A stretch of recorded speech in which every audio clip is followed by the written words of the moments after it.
بسم الله الرحمن الرحيم. الحمد لله رب العالمين، والصلاة والسلام على سيد الأنبياء والمرسلين وخاتم النبيين سيدنا محمد وآله وصحبه أجمعين، ومن تبعهم بإحسان ودعا بدعوتهم إلى يوم الدين. أما بعد، عن عبد الله بن عمرو رضي الله عنه قال قال رسول الله صلى الله عليه وسلم: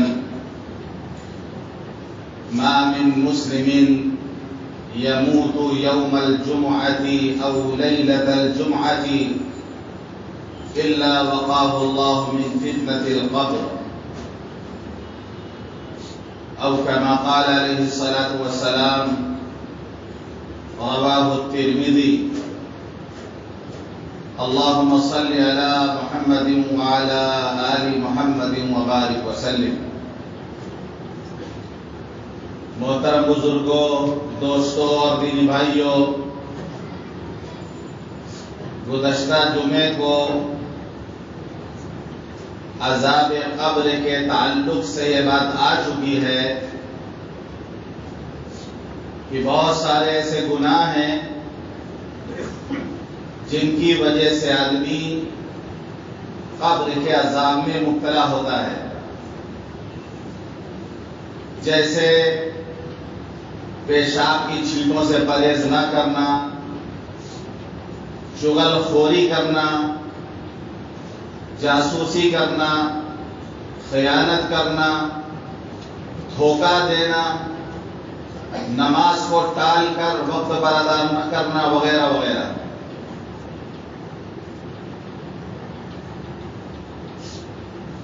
ان تمام گناہوں سے جن پر عذاب قبر کی وعید ہے، ان سے بچنے کی کوشش کریں۔ ایک قافلہ جا رہا تھا، راستے میں ان کو گدھے کی آواز سنائی دی۔ وہاں والوں سے معلوم کیا کہ آواز کہاں سے آ رہی ہے، تو گاؤں والوں نے بتایا کہ اس قبر سے آواز آتی ہے۔ جب اس کی ماں اس سے بات کرتی تھی تو یہ کہتا تھا کہ گدھے کی طرح کیوں چلا رہی ہو؟ مرنے کے بعد اس کی قبر سے گدھے کی آواز آتی ہے۔ آج ہم اپنے والدین کو جو منہ میں آتا ہے کہہ دیتے ہیں۔ والدین کا احترام بھی ضروری ہے، ان کی فرما برداری بھی ضروری ہے۔ تو جس طریقے سے گناہ کی وجہ سے انسان قبر کے عذاب میں مبتلا ہوتا ہے، اسی طریقے سے بعض اعمال ایسے ہیں جن کے کرنے سے آدمی قبر کے عذاب سے محفوظ رہتا ہے، جس میں سب سے پہلی بات یاد کی گئی کہ ان تمام گناہوں سے بچنے کا اہتمام کیا جائے جن میں مبتلا ہو کر انسان قبر کے عذاب میں مبتلا ہو جاتا ہے،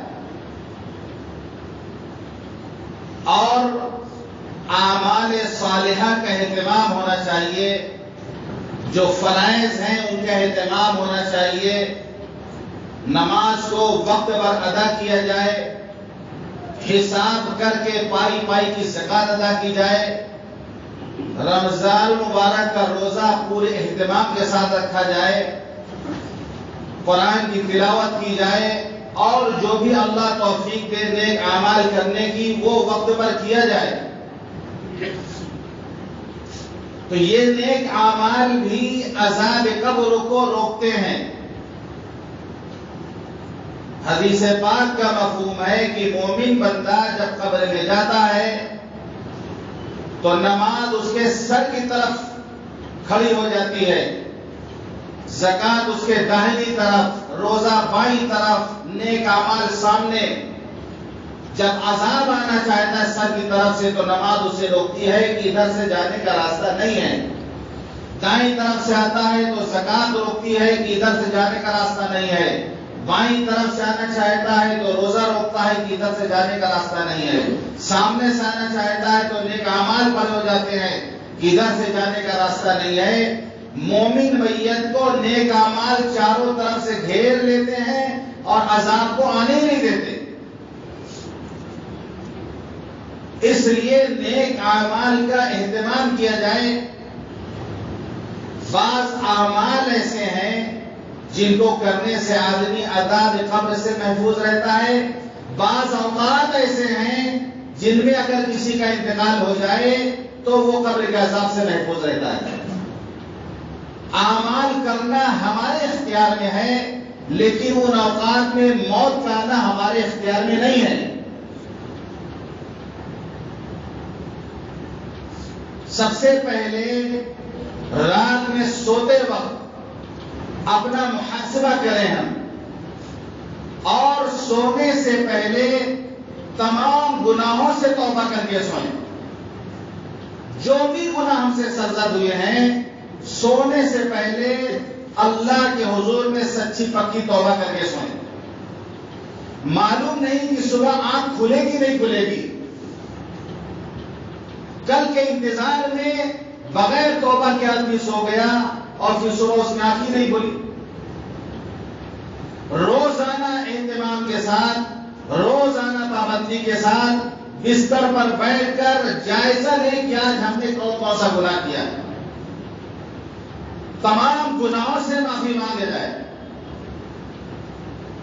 آدمی جب سچے دل سے معافی مانگے گا اللہ غفور الرحیم ہے، اللہ گناہوں کو معاف کر دے گا. موت بھی آ جائے گی اس کی تو گناہوں سے اس کی مغفرت ہو چکی ہوگی. پھر قبر کے فتنے سے محفوظ رہے گا، قبر کے جھٹکے سے محفوظ رہے گا، قبر کے عذاب سے محفوظ رہے گا.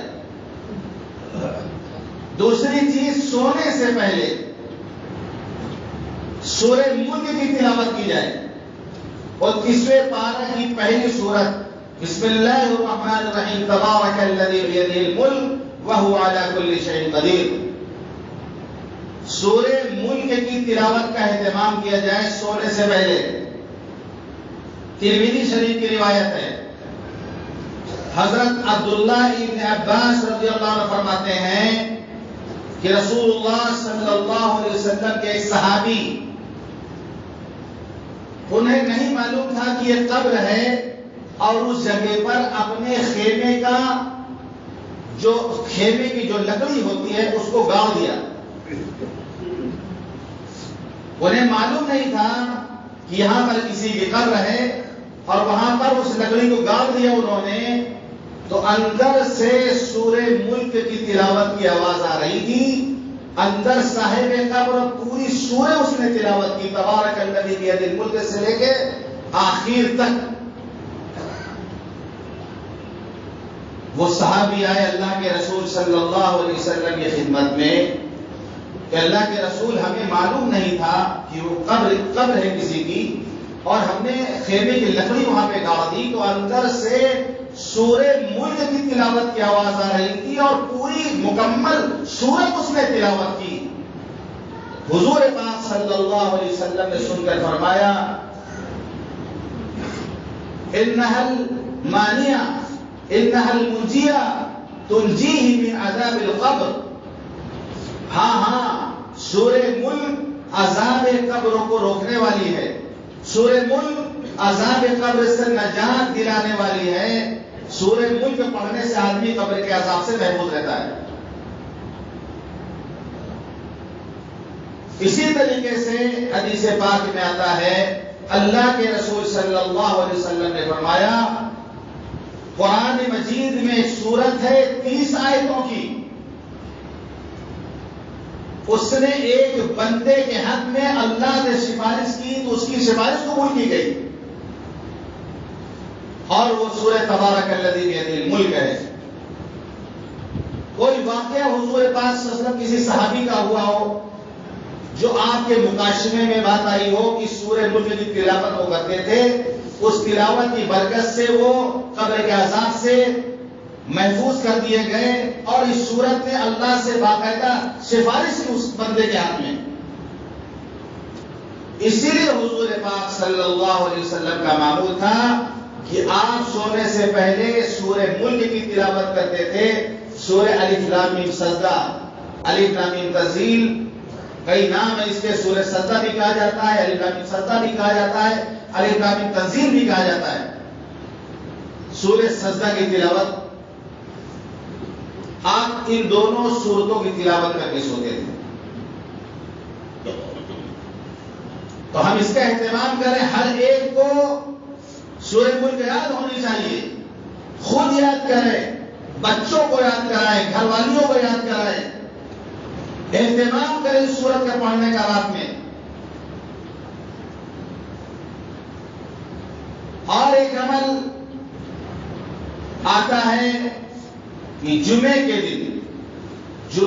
دن مغرب کے بعد 2 رکعت نفل اس طرح پڑھی جائے کہ ہر رکعت میں سورہ زلزال، اذا زلزلت الارض زلزالها، دونوں رکعتوں میں ہر رکعت میں 15 مرتبہ سورہ زلزال پڑھی جائے۔ اس عمل کی برکت سے آدمی قبر کے عذاب سے محفوظ رہے گا۔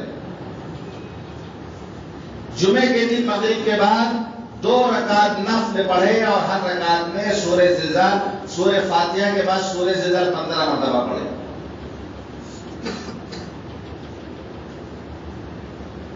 تو بعض اعمال ایسے ہیں، جیسے ایک چیز ہے شہادت، بہت بڑا مقام ہے، بہت بڑا مرتبہ ہے۔ اخلاص کے ساتھ اللہ کے لیے آدمی قتال کرتا ہے اور پھر اس کو شہادت نصیب ہو جائے تو اس سے قبر کے عذاب کو ہٹا دیا جاتا ہے، قبر کے فتنے سے محفوظ رہتا ہے۔ کسی صحابی نے پوچھا اللہ کے رسول، آخر شہید کے ساتھ ایسی خصوصیت کیوں ہے کہ وہ قبر کے فتنے سے محفوظ رہتا ہے؟ تو آپ نے فرمایا تلوار کی چمک دمک کا فتنہ ہی اس کے لیے کافی ہے۔ جنگ کے میدان میں جو تلواریں چمکتی ہیں، جو مجاہدہ وہاں پر ہوتا ہے، وہی اس کے لیے کافی ہے کہ پھر اس کو الگ سے اس کو فتنے میں مبتلا کیا جائے۔ اسی طریقے سے اسلامی سرحد کی جو حفاظت کرتے ہیں تاکہ دارالاسلام میں رہنے والے امن اطمینان کے ساتھ رہ سکیں، جو لوگ سرحدوں کی حفاظت کرتے ہیں ان کے بارے میں حدیث پاک میں آتا ہے کہ وہ بھی قبر کے عذاب سے، قبر کے فتنے سے محفوظ رکھے جاتے ہیں۔ حدیث کا مفہوم ہے ایک صبح شام سرحد کی حفاظت کرنا 1 مہینہ روزہ رکھنے، رات بھر عبادت کرنے کے برابر ہے، اور قبر میں اس سے سوال و جواب نہیں ہوگا، اس کا حساب نہیں ہوگا، قبر کے فتنے سے محفوظ رہے گا۔ اسی طریقے سے ایک بیماری ہے جسے طاعون کہا جاتا ہے۔ طاعون ایک ہیضہ جو پھیل جاتا ہے تو علاقے صاف ہو جاتے ہیں۔ جب اللہ کی پکڑ آتی ہے، جب اللہ کا عذاب آتا ہے تو بھاگنے کی کوئی جگہ نہیں ملتی، بیماریاں پھیل جاتی ہیں۔ 4 کو دفن کر کے آئے 8 اور مرے ہیں، 8 کو دفن کر کے آئے 12 اور مرے ہیں۔ ایک گاؤں میں ایسا وبا آتی تھی، وبا پھیلتی تھی، صبح سے شام تک لوگ صرف مردوں کو دفن کرتے تھے۔ تو طاعون ایک ایسی بیماری ہے کہ اس کے بارے میں آتا ہے جہاں طاعون پھیلا ہو وہاں مت جاؤ، اگر وہاں ہو تو وہاں سے باہر نکل کے نہ جاؤ۔ طاعون میں اگر کسی کا انتقال ہو جاتا ہے تو اس کے بارے میں بھی آتا ہے کہ وہ قبر کے عذاب سے محفوظ رہتا ہے، کیونکہ وہ بھی سرحد کی حفاظت کرنے والے کی طرح، جس طرح سرحد کی جو حفاظت کرتا ہے وہ سرحد پر ڈٹا رہتا ہے، بھاگتا نہیں وہاں سے۔ ایسی طاعون پھیل گیا، وہاں سے بھاگا نہیں، ڈٹا ہوا ہے وہاں پر، اور طاعون کے نتیجے میں اس کا انتقال ہو گیا تو بھی سرحد کی حفاظت کرنے والے کی طرح ہے۔ اسی طرح بعض اوقات ایسے ہیں، بڑے خوش نصیب ہیں وہ لوگ کہ جن کو ان اوقات میں اگر موت واقع ہو جائے کسی کی، جیسے کہ میں نے حدیث پڑھی ترمذی شریف کی، ما من مسلم یوم الجمعة او لیلۃ الجمعة الا وقاه اللہ من فتنة القبر. اگر کسی مسلمان کا انتقال جمعے کے دن یا جمعے کی رات میں ہو جائے تو اللہ اس کو قبر کے عذاب سے محفوظ رکھتے ہیں.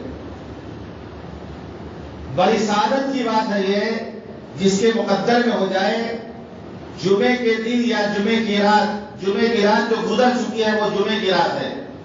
مغرب کے بعد سے جو کل کی رات گزری ہے وہ جمعے کی رات ہے، اور آج یہ جمعہ کا دن ہے، یہ مغرب تک.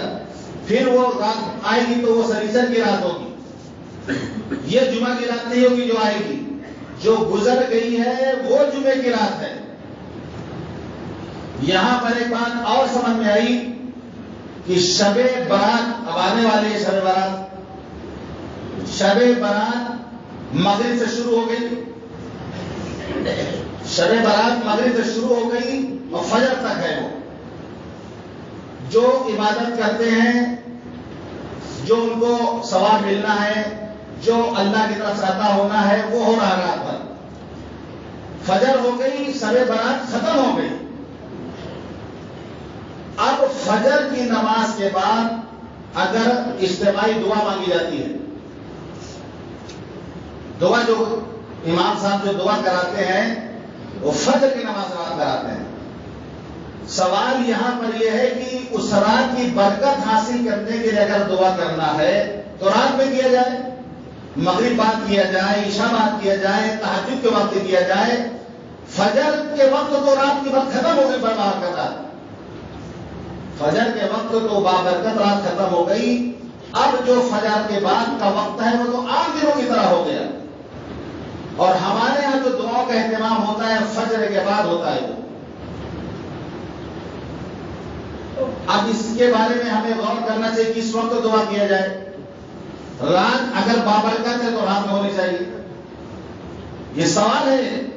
اگر رات بابرکت ہے تو رات میں دعا ہونی چاہیے، یا پھر ایسی جب بھی دعا چاہے کریں تو کر سکتے ہیں.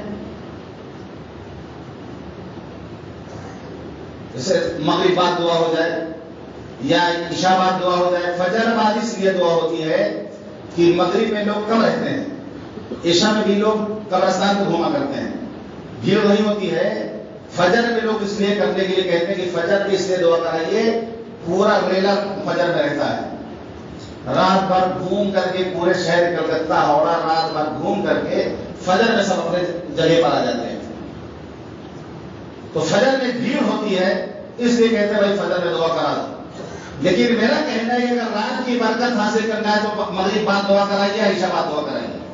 اگر آپ کو شب برات کی برکت حاصل کرنا ہے تو اس وقت ہونا چاہیے، تہجد کے وقت ہونا چاہیے، کیونکہ فجر کے بعد وہ عام دنوں کی طرح ہو گیا، وہ رات گزر گئی. تو جملہ معترضہ کے طور پہ بات بیچ میں آ گئی تو بتانا یہ ہے کہ جمعے کی رات وہ ہے جو گزر چکی ہے، اور یہ جمعہ کا دن ہے یہ مغرب تک. تو یہ حدیث پاک میں آتا ہے کہ جس کا انتقال جمعے کے دن ہو یا جمعے کی رات میں ہو، الا وقاه الله فتنة القبر، اللہ اس کو قبر کے فتنے سے، قبر کے جھٹکے سے، قبر کے عذاب سے اللہ اس کو محفوظ رکھتا ہے. تو یہ سعادت کی بات ہے جس کو مل جائے. ہمارے اختیار میں یہ چیز نہیں ہے کہ ہم اس کو حاصل کر سکیں. بعض محدثین کی رائے یہ ہے کہ صرف جمعہ کے دن ہی عذاب نہیں ہوتا، صرف جمعہ کے دن انتقال ہوا ہے، جمعہ کی دن کی برکت سے جمعے کے دن عذاب نہیں ہوگا، بعد میں عذاب ہوگا. بعض محدثین کہتے ہیں جمعہ کے دن کی برکت سے ہلکا پھلکا عذاب دے کر ہمیشہ کے لیے قبر کا عذاب اٹھا لیا جاتا ہے. جمعے کے دن کی برکت سے معمولی سا جھٹکا، معمولی سا عذاب دے کر ہمیشہ کے لیے قبر کا عذاب اٹھا لیا جاتا ہے. بعض محدثین کی رائے ہے کہ اللہ اس سے قبر کے عذاب کو ہمیشہ نہیں اٹھا لیتا ہے. اللہ کی رحمت سے کوئی بعید بات نہیں ہے کہ شروع سے اس عذاب قبر سے اٹھا لیا جاتا ہے. اسی طریقے سے رمضان المبارک میں اگر کسی کا انتقال ہوتا ہے تو اس سے بھی قبر کا عذاب اٹھا لیا جاتا ہے. یہاں پر بھی وہی بات ہے کہ رمضان میں انتقال ہوا تو صرف رمضان تک، رمضان کے بعد اگر گنہگار ہے تو اس کو عذاب ہوگا. اور بعض محدثین کہتے ہیں نہیں، رمضان مبارک میں اگر انتقال ہوا ہے رمضان کی برکت سے ہمیشہ کے لیے اس سے قبر کے عذاب کو اٹھا لیا جاتا ہے. یہاں پر بتاتے ہیں کہ مومن اور کافر کا فرق ہے. مومن کا انتقال اگر رمضان میں ہوتا ہے ہمیشہ کے لیے قبر کا عذاب اٹھا لیا جاتا ہے. کسی کافر کا انتقال اگر رمضان میں ہوتا ہے رمضان کی برکت سے رمضان میں اس کو عذاب نہیں دیا جاتا، رمضان کے بعد اس کو عذاب دیا جاتا ہے. یعنی رمضان کی برکت سے عذاب رمضان تک اٹھا لیا جاتا ہے، باقی رمضان کے بعد بھی عذاب دیا جاتا ہے اس کو. اسی طریقے سے بعض روایتوں میں آتا ہے کہ رمضان کے ختم پر وقوف عرفہ کے بعد زکات دینے کے بعد اگر کسی کا انتقال ہو جائے تو وہ بھی جنتی ہے، اسے بھی قبر کے عذاب میں مبتلا نہیں ہونا پڑے گا. تو جو اعمال ہمارے کرنے کے ہیں ان کو ہم کریں، جو گناہ سے ہم بچ سکتے ہیں اسے بچنے کی کوشش کریں. اور حضور پاک صلی اللہ علیہ وسلم ہر نماز کے بعد قبر کے عذاب سے پناہ مانگتے تھے. حضرت ابو ہریرہ رضی اللہ عنہ فرماتے ہیں کہ آپ کیا دعا مانگتے تھے؟ اللہم انی اعوذ بک من عذاب القبر ومن عذاب النار ومن فتنة المحیا والممات ومن فتنة المسیح الدجال. بخاری شریف کی روایت. یہ آپ دعا مانگتے تھے. ہم بھی ہر نماز کے بعد قبر کے عذاب سے اللہ کی پناہ مانگتے. شب برات کے تعلق سے بات اور آ گئی، کیونکہ قبرستان لوگ جاتے ہیں، ایک معمول لوگوں نے بنا لیا ہے جانے کا. اور کئی حدیث میں اگر ایک مل بھی گئے کا جگہ پر کہ حضور پاک صلی اللہ علیہ وسلم کا جانا ثابت ہے تو حدیث کو اسی درجے پر رکھا جائے. اگر حضور پاک صلی اللہ علیہ وسلم ایک مرتبہ چلے گئے تو پوری زندگی میں ہم بھی ایک مرتبہ چلے جائیں. لیکن ہر سال اہتمام کے ساتھ جانا، پابندی کے ساتھ جانا، چاہے نماز نہ پڑھیں مغرب عشاء لیکن قبرستان ضرور جائیں.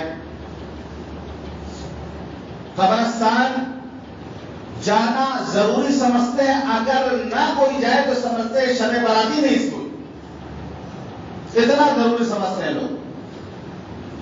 جبکہ قبروں کی زیارت کا حکم تو ہمیشہ ہمارے لیے ہے. نبی کی تعلیم یہ ہے کہ ہم قبروں کی زیارت کریں. کوئی خاص نہیں ہے کہ ہم جو ہے شب برات پہ جائیں یا عید کے دن جائیں یا بقرعید کے دن جائیں. ہاں بعض روایتوں میں جمعہ کے دن کا تذکرہ ملتا ہے کہ جمعے کے دن والدین کے آدمی قبر پر جاتا ہے تو اس کے گناہ معاف ہوتے ہیں اور فرما بردار بیٹوں کو اس کو لکھا جاتا ہے. لیکن جمعہ سے پہلے صبح میں جائے، جمعہ کی نماز کے بعد نہیں. جمعہ کے دن جو جانا ہے یہ فضیلت اس کے لیے ہے جو جمعہ کے دن صبح میں جائے گا. یہ ہم سے نہیں ہوگا. جمعہ کے بعد نہیں، جمعہ سے پہلے جانا ہے. جو اس کی تفسیر ہے، اس حدیث کی تشریح جو ہے کہ جمعہ سے پہلے جائے گا. بہرحال جمعے کے دن جانا ثابت ہے اور ایسے بھی جانا چاہیے. اللہ کے رسول صلی اللہ علیہ وسلم نے فرمایا كنت نهيت عن زيارة القبور، میں نے تم کو قبر کی زیارت سے روک دیا تھا. شروع میں منع تھا قبروں کی زیارت کرنا، اللہ کی طرف سے منع تھا کہ قبروں کی زیارت کے لیے نہیں جانا. نیا معاملہ تھا، بت پرستی عام تھی، قبر پرستی عام تھی. ایسا نہ ہو کہ ابھی مسلمان نئے ہوئے ہیں اور پھر قبر پرستی میں لگ جائیں جا کے. تو روک دیا گیا تھا نہیں، قبروں کی زیارت کے لیے نہیں جانا ہے. اللہ کے رسول بھی اپنی والدہ کی قبر پر جانا چاہتے تھے تو بھی آپ کو بھی اجازت نہیں تھی. اللہ کے رسول صلی اللہ علیہ وسلم فرمایا میں نے اپنی والدہ کی استغفار کے لیے اللہ سے درخواست کی تو میری درخواست قبول نہیں کی گئی. یعنی آپ اپنی والدہ کے حق میں مغفرت کی دعا نہیں کر سکتے تھے. اللہ نے اس فرمائش کو، اس درخواست کو اللہ نے قبول نہیں کیا. حضور پاک صلی اللہ علیہ وسلم کے والدین کا معاملہ بڑا حساس، بڑا نازک ہے۔ متقدمین جو اہل علم گزرے ہیں ان کا کہنا یہ کہ دونوں حضرات کا انتقال حالت کفر میں ہوا تھا۔ متاخرین بعد کے علماء کا کہنا یہ ہے کہ نہیں، ملت ابراہیمی پر ان کا انتقال ہوا یا ایام فترت میں ان کا انتقال ہوا کہ کسی نبی کی دعوت ان تک پہنچی نہیں تھی، اللہ کے رسول ابھی نبی ہوئے ہی نہیں تھے اور ان کا انتقال پہلے ہوا تو اسلام کی دعوت ان تک پہنچی نہیں تھی۔ اور صحیح بات یہ ہے کہ کچھ وقت کے لیے ان کو زندہ کر دیا گیا تھا اور والدین کریمین نے حضور پاک صلی اللہ علیہ وسلم کے ہاتھ پر اسلام قبول کیا والدین نے، لیکن یہ صحیح درجے کی بات ہے۔ کل ملا کے خلاصہ یہ ہے کہ بہت نازک، بہت حساس مسئلہ ہے، اس معاملے میں خاموشی بہتر ہے۔ اللہ کے رسول نے اپنی والدہ کے استغفار کے لیے اجازت مانگی، اجازت نہیں ملی۔ قبر کی زیارت کی اجازت مانگی تو اللہ نے اجازت دے دی۔ آپ تشریف لے گئے اپنی والدہ کی قبر پر۔ ابوا میں آپ کی والدہ کی قبر ہے، مدینے سے تھوڑی دور پر ابوا ایک جگہ ہے، وہاں پر ان کی والدہ قبر ہے۔ قبر پہ تشریف لے گئے، خود روئے آپ والدہ کی قبر کو دیکھ کر، اور جو لوگ آپ کے ساتھ تھے وہ بھی روئے ہیں۔ پھر آپ نے فرمایا، یہ بات آپ نے ارشاد فرمائی جو میں نے ابھی عرض کی کہ میں نے استغفار کی اجازت مانگی، اللہ نے دی۔ اپنی والدہ کی قبر کی زیارت کی اجازت مانگی تو اللہ نے اجازت دے دی۔ تم قبروں کی زیارت کیا کرو، تم قبروں کی زیارت کیا کرو۔ زیارت کا فائدہ نبی نے کیا بتایا؟ فَإِنَّهَا تُزَهِّدُ فِي الدُّنْيَا وَتُذَكِّرُ الْآخِرَةَ۔ قبر کی زیارت کرنے سے دنیا کی بے رغبتی پیدا ہوتی ہے اور آخرت کی فکر پیدا ہوتی ہے۔ یہ دو چیز ذہن میں رہنا چاہیے۔ قبرستان جا کر دنیا سے بے رغبتی، آخرت کی فکر۔ قبر آدمی جب قبرستان جائے گا، بار بار جائے گا، وہاں کے ماحول کو دیکھے گا، وہاں کے سناٹے کو دیکھے گا، سوچے گا یہ جو ہمارے جیسے انسان اس میں لیتے ہیں، کہیں پر کوئی آرام کر رہا ہوگا، کہیں آگ جل رہی ہوگی، کوئی چلا رہا ہوگا، ہم سن نہیں سکتے، کوئی جہنم کا گڑھا ہے، کوئی جنت کا باغیچہ ہے۔ انسان جب سوچے گا تو اس کے اندر ڈر اور خوف پیدا ہوگا۔ اور اللہ کے رسول صلی اللہ علیہ وسلم آداب میں سکھاتے تھے، صحابہ کرام قبرستان جاؤ تو داخل ہوتے یہ پڑھو، السلام علیکم اہل الدیار من المؤمنین والمسلمین وَإِنَّا إِنْ شَاءَ اللَّهُ بِكُمْ لَلَاحِقُونَ نَسْأَلُ اللَّهَ لَنَا وَلَكُمُ الْعَافِيَةَ۔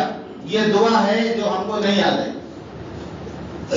سلام کا حکم ہے، اور آگے جو بات کہی گئی ہے، اے مومنوں اور مسلمانوں تم تو آ چکو یہاں پر، وَإِنَّا إِنْ شَاءَ اللَّهُ بِكُمْ، ہم بھی بہت جلدی آنے والے ہیں۔ کیا کہتا ہے؟ وَإِنَّا إِنْ شَاءَ اللَّهُ بِكُمْ لَلَاحِقُونَ، ہم بھی بہت جلد تمہارے پاس آنے والے ہیں۔ ہم اپنے لیے بھی اور آپ کے لیے بھی اللہ سے عافیت مانگتے ہیں۔ اپنے لیے بھی آدمی دعا کرے قبرستان میں، اور مردے کے لیے بھی کرے۔ ہم صرف مردے کے لیے کرتے ہیں، پہلے اپنے لیے کرنا ہے، اپنی خیر منانی ہے۔ نسأل اللہ لنا، اللہ کے رسول نے فرمایا ہم عافیت مانگتے اپنے لیے، وَلَكُمْ، اور تمہارے لیے۔ اپنے کو مقدم کیا ہے، ان کو مؤخر کیا ہے۔ اسی طریقے سے حضرت عبداللہ ابن عباس رضی اللہ عنہ فرماتے ہیں کہ اللہ کے رسول صلی اللہ علیہ وسلم مدینے میں کچھ قبروں کے پاس سے گزرے تو آپ نے اس طرح سلام کیا، السلام علیکم یا اہل القبور، یغفر اللہ لنا ولکم، انتم سلفنا ونحن بالاثر۔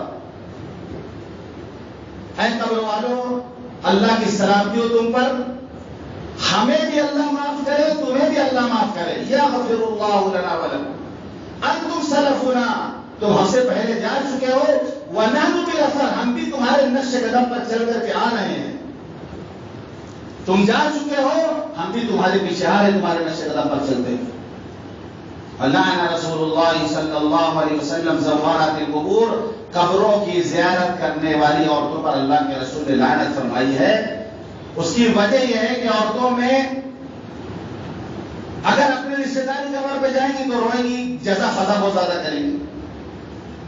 اگر اپنے کسی رشتے داری قبر پر جائیں گی، صبر کا مادہ ان میں کم ہے، وہ جزا فضا کریں گے۔ وہ اور اگر کسی ولی کے قبر پر جائیں گی تو وہاں بدعتیں جا کے کریں گی، رسمیں جا کے کریں گی، حاجت روائی ان کو حاجت روا مانیں گی، ان سے ضرورتیں مانگنے لگیں گی۔ اس لیے اللہ کے رسول صلی اللہ علیہ وسلم نے لعنت کی ہے جو عورتیں قبروں کی زیارت کے لیے جاتی ہیں۔ تو پہلے منع تھا قبروں کی زیارت کے لیے جانا، لیکن بعد میں اجازت مل گئی۔ بعض محدثین یہ کہنا ہے کہ اس اجازت میں پہلے منع تھا پھر اجازت دی گئی تو سب کے لیے اجازت ہو گئی، مرد بھی جائیں عورتیں بھی جائیں۔ اور اس حدیث کو پیش نظر رکھ کر اللہ کے رسول نے زیارت کرنے والی عورتوں پر لعنت کی ہے۔ اس حدیث کو سامنے رکھ کر بعض لوگ کہتے ہیں اجازت صرف مردوں کے لیے دی گئی، عورتوں کے لیے نہیں دی گئی۔ تو عورتوں کا جانا قبرستان صحیح نہیں ہے دو وجہ سے، تو روئے جائیں گی وہ زیادہ، اور دوسری بات یہ کہ وہ جو ہے کہیں بھی سجدہ کر سکتی، کہیں بھی کچھ کر سکتی، کچھ بھی کر سکتی ہے وہ جا کر کے وہ۔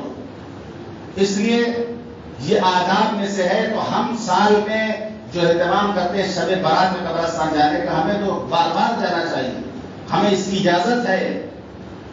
اس میں ہماری طرف سے کوتاہی بھی ہے۔ دوسرے کے دیکھا دیکھی کو بہت زیادہ جاتے ہیں، تو ہمارے یہاں یہ کمی ہو گئی کہ ہم جاتے ہی نہیں ہیں۔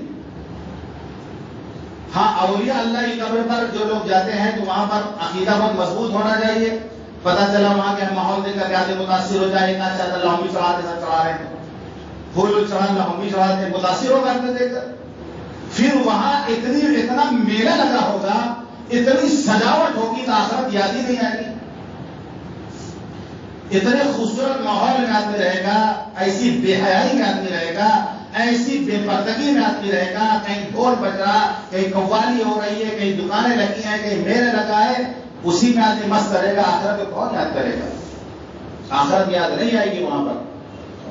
تو اس لیے قبروں کی زیارت گاہے بگاہے کرتے رہنا چاہیے، والدین کی قبر پر بھی جانا چاہیے۔ جمعہ کے دن کم از کم آدمی چلا جائے تو اس کی مغفرت بھی ہوتی ہے، اور فرما بردار بیٹا بھی اس کو لکھا جاتا ہے۔ تو شب برات کے تعلق سے چیزیں آ گئی ہیں، نفلی طور پہ جو عبادت کر سکتے ہیں کریں، گھر میں جو کر سکتے ہیں کریں۔ بہت یہ ضروری کہ مسجد میں آ کے اس کو کیا جائے، کوئی ضروری نہیں ہے۔ بعض لوگوں نے شب برات کی فضیلت کا انکار کیا ہے، ایسا بھی نہیں ہے۔ ضعیف حدیثیں ہیں لیکن کئی حدیثیں ہیں۔ تو محدثین کا اصول یہ ہے کہ جب کسی کے بارے میں 10-15 حدیثیں اکٹھی ہو گئی تو کوئی اصل اس کی ضرور ہے۔ اتنا بھی فضیلت نہیں جتنا ہم سمجھتے ہیں، اور بالکل فضیلت کا انکار کرتے یہ بھی غلط ہے۔ اللہ جو توفیق دے، آپ تلاوت کر عبادت کا، نیند آئے تو سو جائے آرام سے، آپ پھر فجر کی نماز پڑھ رہے ہیں پابندی سے، عشاء کی نماز جماعت سے پڑھ رہے، فجر کی نماز جماعت سے پڑھ رہے، بیچ میں جو کر سکتے ہیں کریں۔ اور اگلے دن جو روزہ رکھتے ہیں یہ نفلی روزہ ہے، یہ صحیح حدیث سے ثابت نہیں ہے۔ نفلی طور پہ کوئی رکھنا چاہے، جیسے کسی دن میں رکھتا اس دن پک گیا، لیکن جس طرح ہزاری روزہ لوگ رکھ کے سمجھتے ہیں کہ 1000 روزے کے برابر ثواب ہے، جبکہ کوئی حدیث میں ایسا تذکرہ نہیں۔ ایسی شب برات کے روزے کے بارے میں کوئی ایسی حدیث آپ کو نہیں ملے گی۔ نفلی روزہ چونکہ حضور پاک صلی اللہ علیہ وسلم شعبان کے مہینے میں کثرت سے روزہ رکھتے تھے، تو ہم بھی رکھ لیں نفلی روزہ، کوئی حرج کی بات نہیں۔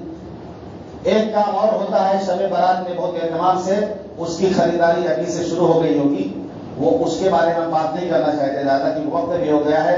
وہ آپ زیادہ سمجھدار ہے، یہ چیز ہم آپ کے اوپر ڈالتے ہیں، آپ کو جو بہتر لگے وہ کریں۔ اللہ تعالی ہم سب کو کہنے اور سنت عمل کرنے کی توفیق عطا فرمائے۔ وآخر دعوانا الحمد